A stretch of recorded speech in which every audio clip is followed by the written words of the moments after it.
Did that sound right? I'm good. Call the meeting to order at 3:01. We have roll call. Sam Scarmato, Here. Hal Christensen, Here. Marsha Cox, Here. Dr. Fadi Atassi, Here. Pat Rooney, Carrie Thompson. We stand for pledge of allegiance. A moment of silence prayer. I pledge allegiance to the flag of the United States of America and to the republic for which it stands, one nation under God, indivisible, with liberty and justice for all.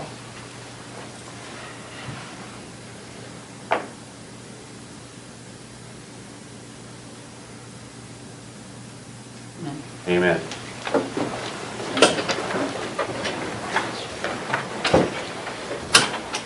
Well, we've already gone through 4 items on the agenda, so that's pretty good. Item number 5 on the agenda is executive session for general legal advice and consultation on contracts pursuant to ARS. Motion to move to Oh. executive session? Call to We the had a call public. I to did not public call to today. the public. No calls to I missed public? that one. Are there any calls to the public? No. Thank you for pointing that out. Motion to adjourn the executive session? Is there a second? Second. So I think due to the sensitive nature of the conversations that we're going to be having in executive session, we're going to have just the trustees and the consultants and our attorney during that meeting. And so we'll excuse everyone, and then as soon as we're finished, we'll call everybody back.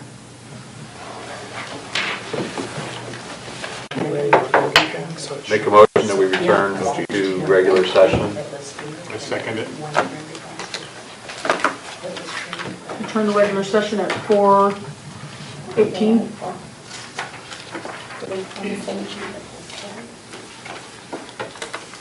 Sam Scarmato,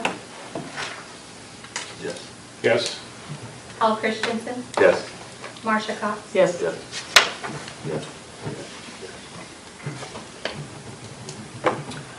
Oh, no, we should, Naomi, make a note that Dr. Atassi needed to leave at 4 o'clock.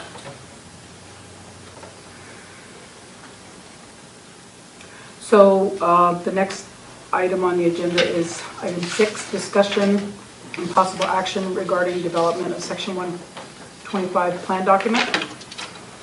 Thank you, Madam Chair, trustees.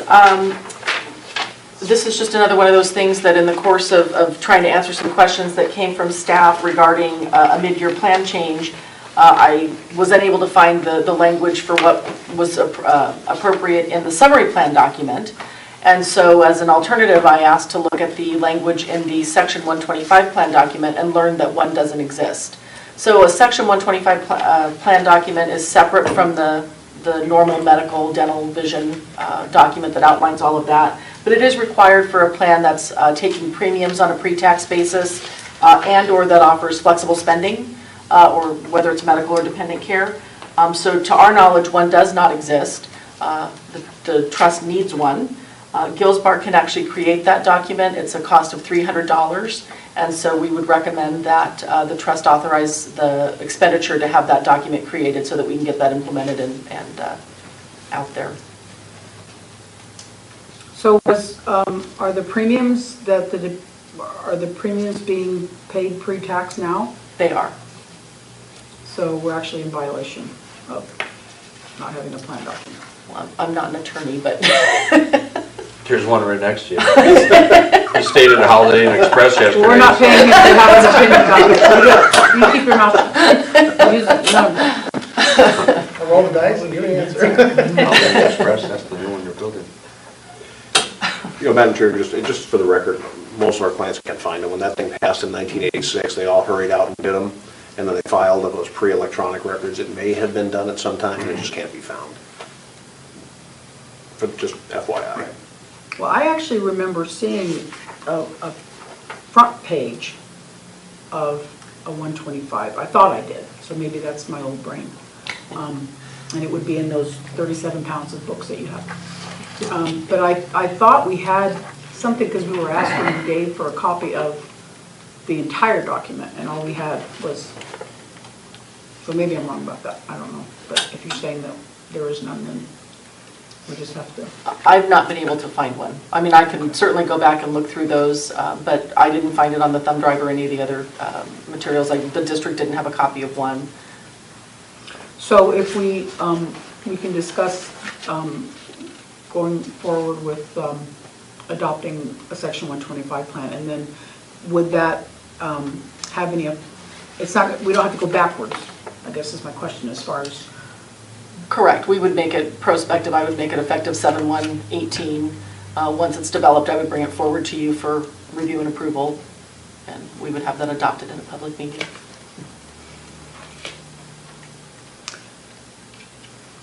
So, I'll make a motion that we have Gilspar create a Section 125 plan document at a cost of $300 and ask them to have it prepared so we can implement it 1 July 18. Second. any discussion, any other discussion or questions? Call for vote? Sam Sparmato, Yes. Paul Christensen, Yes? Marcia Cox. Yes. Item 7, discussion and possible action regarding meeting start time. This was actually mine, I guess. One of the comments that was made at the meeting that we had at the PAC, Performing Arts Center for the employees, which I still heard that was very well received, was that because our meetings here start at 3, it's very difficult for employees to come. And so I think what I'd like to discuss and make a motion to discuss, I guess, is moving that our start time to 4:30 so that we can accommodate accommodate anybody in the district that might want to attend it, because now they're still during their contract time, I think, at 3 o'clock. I guess my feeling is that this is the Employee Benefit Trust and the employees should be able to attend if they can. Any discussion? I guess we have to bring it forward. Just on a personal basis, I'm vice president of another board, which is very near and dear to my heart, and 4 o'clock's not going to work unless you change the day, because the third Wednesday of every month, which is always seems to fall when the meetings are here, that's why I rush off. When the 3 o'clock works ideal for me, because we're generally done pretty darn close to 4. If we get to 4 o'clock, I mean, unless it's a different day, it's not going to work for me at all. I think the trust is very flexible on meeting dates. We generally, everybody's busy, and we end up discussing. It doesn't have to be Wednesday. It doesn't have to be a specific. Yeah. And then plus everything's recorded, so people who Sure. can attend can review it. I, for one, it doesn't matter to me, the later the better, actually, for me. It could be 4:35, it doesn't matter. 5 would be ideal for me. Yeah, even 5 o'clock, and I know, then you get into discussion of cutting into people's dinner hour. But, Oh, wow. I mean, actually, it's cutting into well, the Sam, board. you and I obviously don't miss a lot of meals, but these other people do. I don't, whatever anybody else thinks.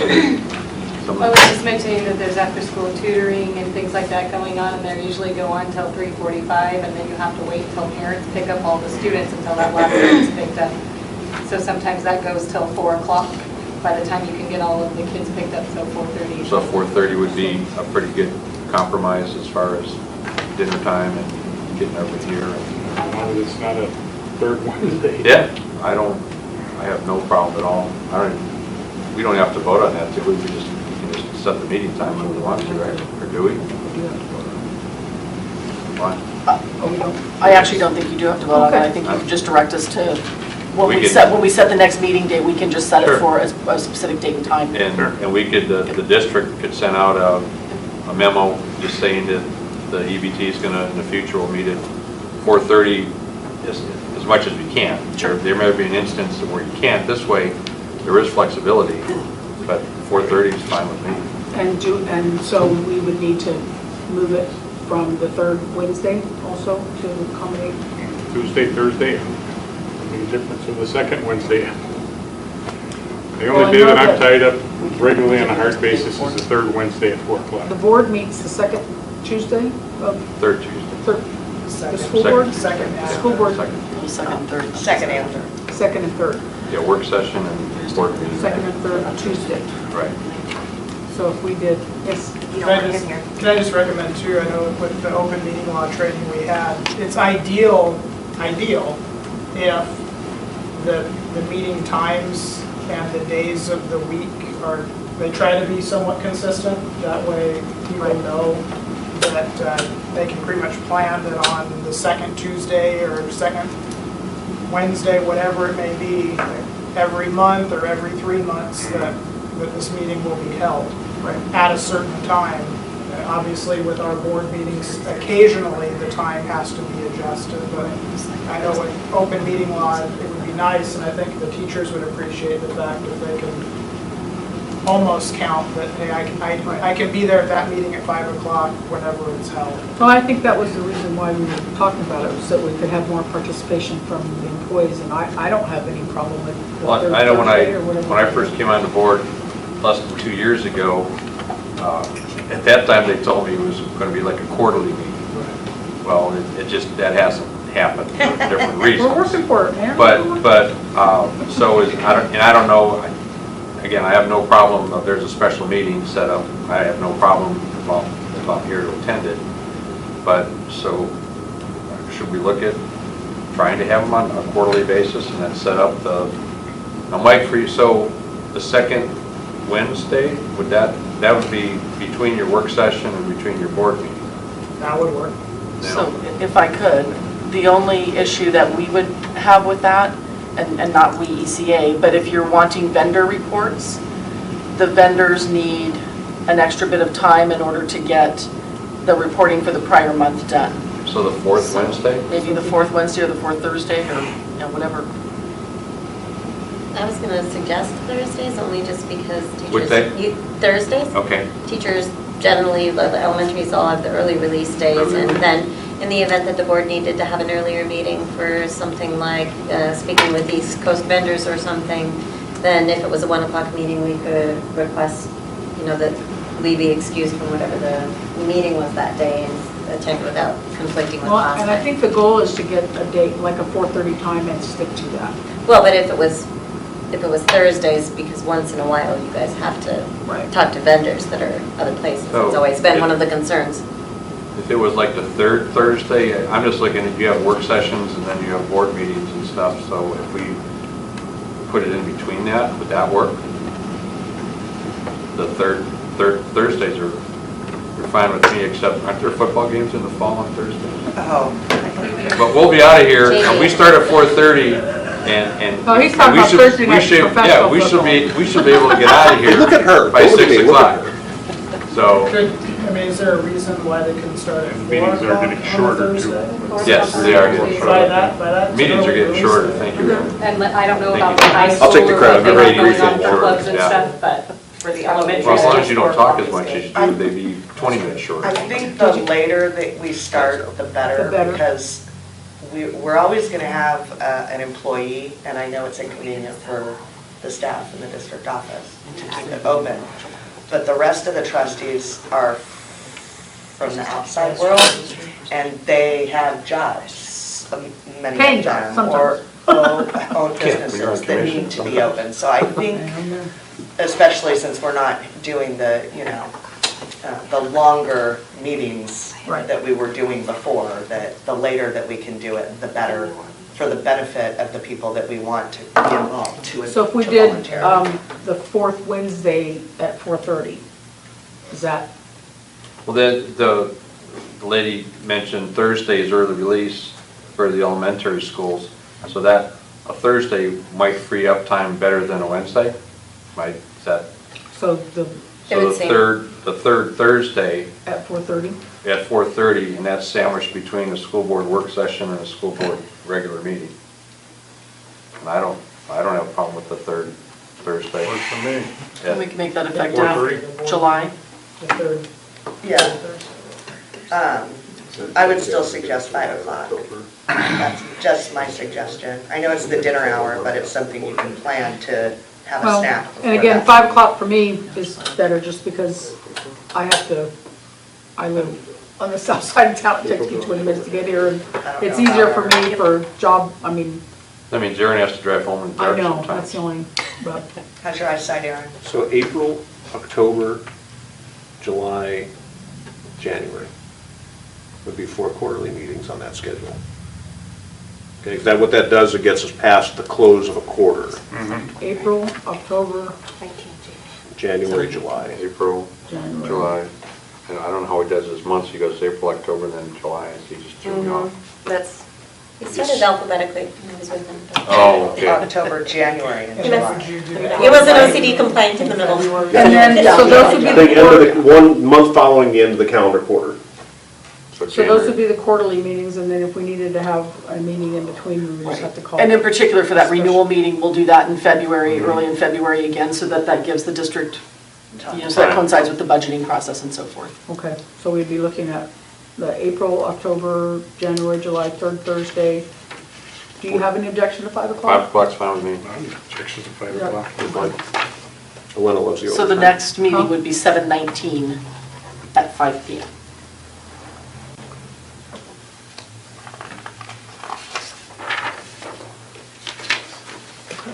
July 19th. Yeah. And that how do we, I guess, is that something that we need to post or just at the next meeting? Yeah, yeah, Can you let, yeah. okay, We'll send an official email and, yeah, okay. not that you weren't sitting here.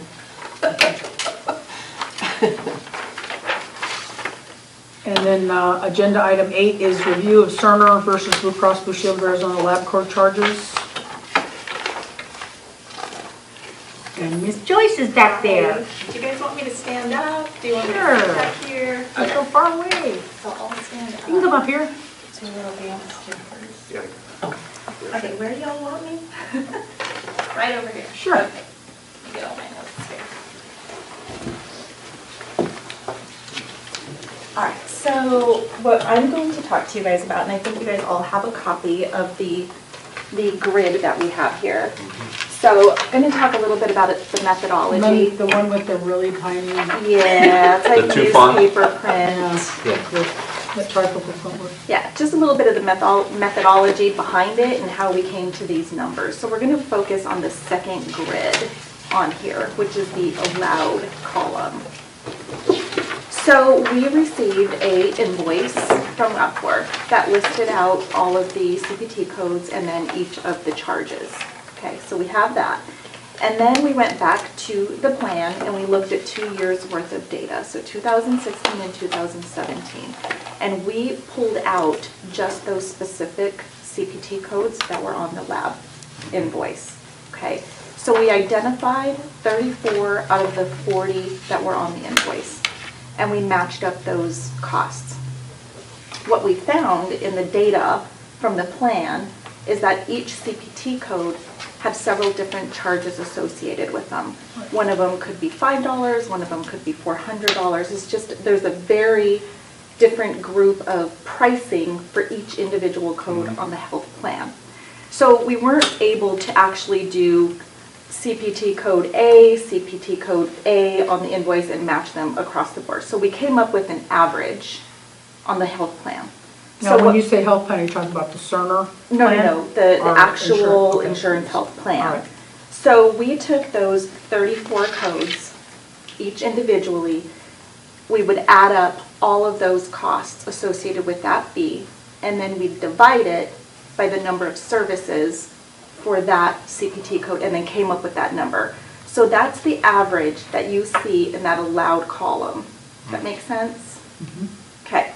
And then we, You said, now, when you come up with the average, were some of the numbers fairly close? You said some could be like very low, very high.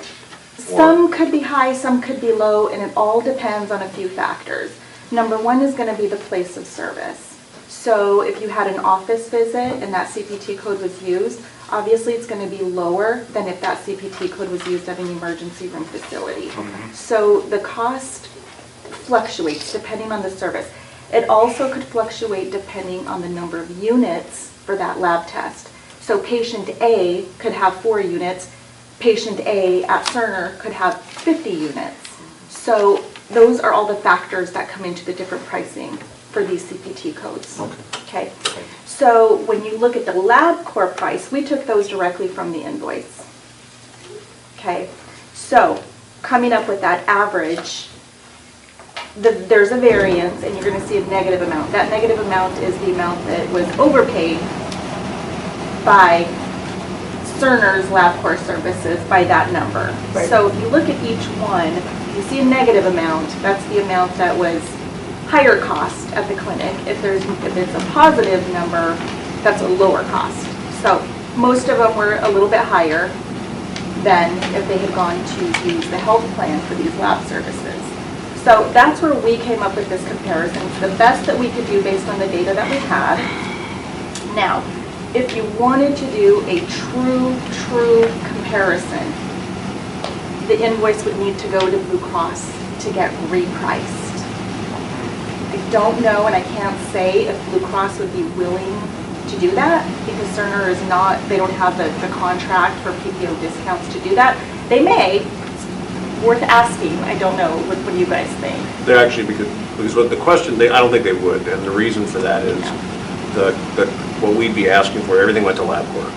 So we'd be asking them to give us the specific codes that were with that contract with LabCorp, and that is confidential information because they don't want getting out to their competitors how it goes. Okay, so I don't expect them to do it. And we have asked for those types of comparisons in the past, and they decline. It will never go vendor specific, code specific. And it's confidential because it's Cerner's contract with LabCorp? No, it's Blue Cross's contract. Okay. Yeah. So Blue Cross is saying, they've got a contract with LabCorp, that number is, wherever you go, it's going to be that number. Right. Okay, they don't want to get that out into a public forum because then it gives Aetna, United, Cigna. Of course. To get that access. So the allowed amount, we used that column because it is the submitted charges minus the discounts that Blue Cross would apply. So that's the good number we want to use. We don't want to use the benefit paid or the actual charged amount, because then that includes co-pays and deductibles and co-insurance the member might have paid. For this specific comparison, we wanted that raw number after discounts, after Blue Cross Blue Shield. So that's why we went with the allowed amount. So that second grid is the one that really applies to this comparison. So the charged amount and the benefit paid, we don't even want to use those. We don't even want to look at those. We only put them on there just for, just to have information. But for this comparison, the allowed amount is the number that has the best comparison. So for example, this H2306, which is a vitamin D hydroxy, the allowed amount is $18, and through the Cerner contract, we were paying $243. Yes. Heck of a deal. So then our next charge, right, because we got on the phone with their actuarial staff, or Neil. Right. Neil. And so the next charge is, how do you kind of come up with some kind of an estimate, because you can tell it's qualified right out there, right? So what we did is we said, if that bill was standard, and we said that, and it came out at about a 30.5% variation, basically higher, if you will. If we then annualized what the spend was, because it varies. Some months we get no lab expenses, some we get tremendous, right? Depends on what's going on. But it came out, ballpark, it came out in the $20,000 to $40,000 additional cost to the trust per year. Now, the $20,000 came from the 2016 year, where there were 11 months where it was billed, and we applied that percentage. And then in the 2017 year, 4 of the 5 months had a bill. So we took that, annualized it, and that one actually came out higher. Came out like $41,000 versus $23,000. So what you're saying is that for what we paid for labs that were passed through the Cerner clinic, we paid $30,000 plus more than we could have. Annualized, yeah, would be a reasonable figure, annualized between 20 and 40, so you can split the middle. Okay. The other part here, so here's the interesting thing. So we just made a bunch of changes now. So this number is essentially retrospective. Starting in July, everything goes out to the Blue Cross contract. Right. Through LabCorp. So you'll be getting the Blue Cross LabCorp fee. Okay. So because of those changes you made, it essentially, those changes will actually, you'll get more, because now there's a copay charge on some, right? Which wasn't before, and we'll get the full discount from Blue Cross. And frankly, the billing will now be complete. Because we'll have to run through blues with identifiable codes throughout. So for the purposes of the discussion on this agenda item, you're just letting us know that you did the comparison. Yeah. The cost was more going through Cerner with their lab schedule, and because we've already made changes so that going forward, the fees will, or the labs will be done through LabCorp with the Blue Cross contract. Okay, Madam Chair, that's correct, and I just point out, this is one of the items we said we would do in our end-to-end review. Right. We're closing in circles as we go. Okay. Well, I appreciate that information because that was something that we had been asking for a very long time from them and we could not get it. And, you can have a representative from Cerner tell us that their fees are 30% less, but when you've got the numbers right there, it's kind of hard to dispute that. So in the third box, where the charged amount comparison as opposed to allowed amount, like Marcia mentioned that 82306, that one, the average charged amount was $291 and LabCorp was $243, but that's what they charge. The allowed amount is the more important number because that's what they're going to be. Right, so LabCorp normally would charge $291, and that's the fee that's initially charged. Then it Okay. runs through Blue Cross. They take out all their discounts, and then that's what makes the allowed number. So like in our clinic, that's like our master fee schedule that we have to have. For if you're contracted with 10 different insurance companies, you can only have one fee schedule. So it has to be like 300% more than what any of them would pay, so that you can capture them all. So that's kind of what we're talking about. So it has to be higher. Okay. Thank you for doing that. Appreciate it. Yeah. Okay. No action on that one, Madam Chair. And there's no action. Agenda item number 9 is administrative update. Thank you, Madam Chair, trustees. I'm going to actually have Aaron kick this one off with respect to the Health and Wellness Clinic cost comparison that we've been working on for quite a while now. So we actually had a conversation with Mike Shunning, the actuary, this morning, and I'll let Aaron fill you in on how that went. Okay, so Mike, we got a file from Cerner. Mike downloaded it and went through it, kind of spreadsheeted it quite a few different ways, breaking out the data by visits, by scripts, and then by additional services in 3 different areas. And also kind of doing an initial, very back of the envelope, based strictly on the management fees. From his explorations of the data, he took us through those today. He had a series of questions come up that are going to require clarification from Cerner, literally across the board. So what he's going to do is he's going to take that exact spreadsheet, he's going to shoot it back to Cerner because it's sourced off of their data, give them a list of the questions, requesting the clarifications, and then schedule with them to come back. Now, he's supposed to have that letter out. We're expecting it tomorrow. So our intent, just for purposes of keeping the trustees involved, is once we have the letter, we'll forward it to the trustees as an information item, so you have an update on the current discussions and you can see, kind of where it's going. Okay, we do not have at this point a timeline, because basically once we get that, once Mike is satisfied that he's got the data, then we'll look for extracts from Gilsbar, because frankly we have to pick one side or the other to try and get the database established off of that we can run the comparisons. Since Cerner's system of billing is the most complex, least standardized, we'll start on that side and then see how we can run the comparisons across. So still working on it. And then moving on, the next one is regarding Gilsbar again. I'm not going to read this whole statement to you, but in response to a comment that was made at a previous public meeting where the prior broker stated that Gilsbar provided funding rates for the plan, Gilsbar's CEO, Doug Laitman? CEO actually provided the statement that I've incorporated into your materials here that he wanted to make sure that everybody just was aware of. He wanted it for the record. So again, I'm not going to read the whole thing. You have it. I know you can read. So if you have questions on that, I'm happy to, Aaron and I are happy to answer those. On the life insurance commissions. Well, let me just go back to this. So basically what the CEO of Gilsbar was saying is that Gilsbar did not ever provide this funding information That's correct. to Dave Stewart. Correct. That was not contracted for as part of the contract. They did provide some funding numbers, if you will, but those were not inclusive of the clinic. They were not inclusive of a number of things, and they were not intended to be actuarially developed rates of any kind. So when Dave would go through our meetings with us to discuss renewals and whatever, and stated in the meetings that the actuarial numbers were coming from Billsboro, that wasn't true. According to this statement, that's absolutely correct. Okay. And I believe there was pushback at the time, if I'm not mistaken. I don't know if it was Joyce that said it, but there was somebody here from Gills. Okay. I just wanted to say that because it was brought up before, and I think there was some pushback, but I'm glad it's in writing from the CEO. Thank you. Okay. Move along. Life insurance commissions, we had actually previously reported to the board that Guardian, who's the current life carrier, was paying the prior broker commissions. And in the course of trying to clarify some things with them, they said, oh, oopsie, we didn't really pay him commissions.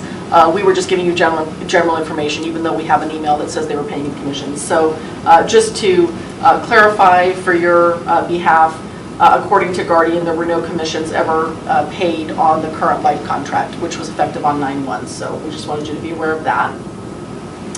And we've talked about this a little bit. I think, as you know, there was a staff meeting at the PAC March 29th. Aaron actually presented the trust financial status, the benefit changes for the coming year, things of that nature. Meeting went very well. We had some really great comments, great conversation. Obviously, some people aren't happy with the changes in the rates, and others seem to understand why they are what they are. We did hear some complaints about some of the services at the clinic. I got additional information on a couple of those. I've actually spoken with the clinic about them, and I'll be able to come back and brief the trust specifically on those at a later date once I get a couple more pieces for you.